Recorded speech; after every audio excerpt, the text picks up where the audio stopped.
Anggota DPRD Banjarmasin kembali menemui konstituennya Salawas 3 hari mulai 11 hingga 13 Oktober 2019.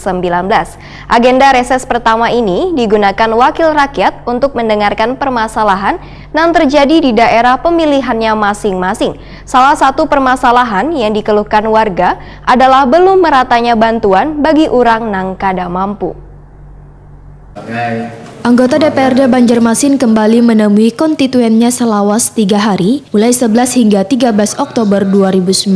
Agenda reses pertama yang digelar maraton Salawas 3 hari ini digunakan wakil rakyat untuk mendengarkan permasalahan yang terjadi di daerah pemilihannya masing-masing. Seperti anggota DPRD Banjarmasin dari daerah pemilihan Banjarmasin Barat, melaksanakan reses di kantor Kelurahan Telawang Jalan Teluk Tiram Darat Banjarmasin Barat, Kamarian Jumat 11 Oktober 2019. Berbagai permasalahan pun dikeluhkan warga di ruangan pertemuan yang dipenuhi sekitar 100-an orang tersebut. Mulai dari masalah pendidikan, KTP yang masih belum tuntung, hingga gerbang batas antar kelurahan pun dikeluhkan warga, termasuk juga belum meratanya bantuan bagi orang yang kada mampu.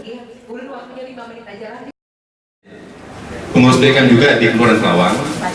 Terus itu di mana? Di situ ada nilai kumuh di kota.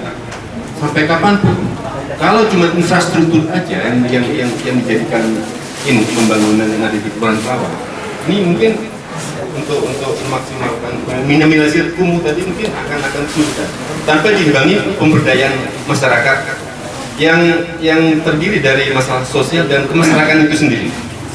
Saya minta nanti ke depannya kalau bisa 50-50 antara pembangunan infrastruktur dan SDM, karena SDM ini yang akan memberdayakan kelurahan Telawang itu sendiri.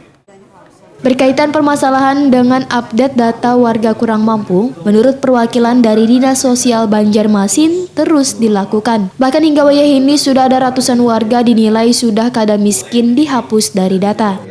Itu di tahun 2017. Sebenarnya bukan data kemiskinan, tapi itu adalah data program terkait penanganan fakir miskin dan orang yang tidak mampu.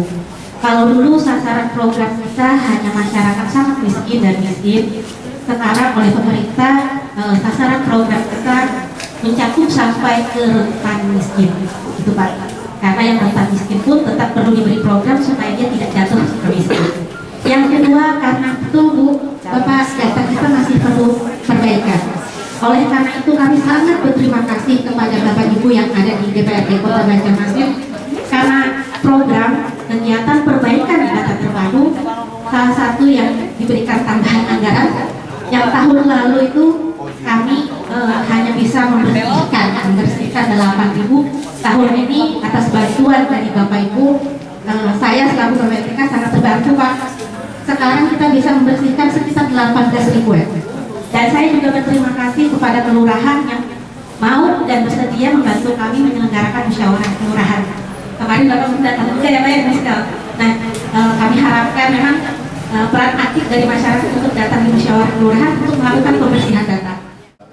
Wakil Ketua DPRD Banjarmasin M. Yamin yang berasal dari Dapil Banjarmasin Barat, Wahiditokoni Prima TV memadahkan bila reses ini adalah yang pertama untuk anggota Dewan periode 2019-2024. Namun reses ini juga sebagai lanjutan dari anggota Dewan sebelumnya. Keluhan warga ini nantinya ujar politisi Partai Gerindra ini akan sesegeranya ditindaklanjuti untuk diteruskan pada instansi terkait. Kami sih berharap hasil reses ini adalah semaksimal mungkin bisa diakomodir artinya masukan-masukan warga masyarakat ini, khususnya terutama sih bagian bidang infrastruktur lah ya. Kalau ada yang kebijakan dalam bidang kesehatan, bidang pendidikan ya mungkin itu kita akan konsultasi ke kementerian lah ya terkait pendidikan hal sebagainya. Reses ini kada hanya dihadiri oleh anggota Dewan, namun juga ada perwakilan SKPD di lingkup pemerintah kota Banjarmasin.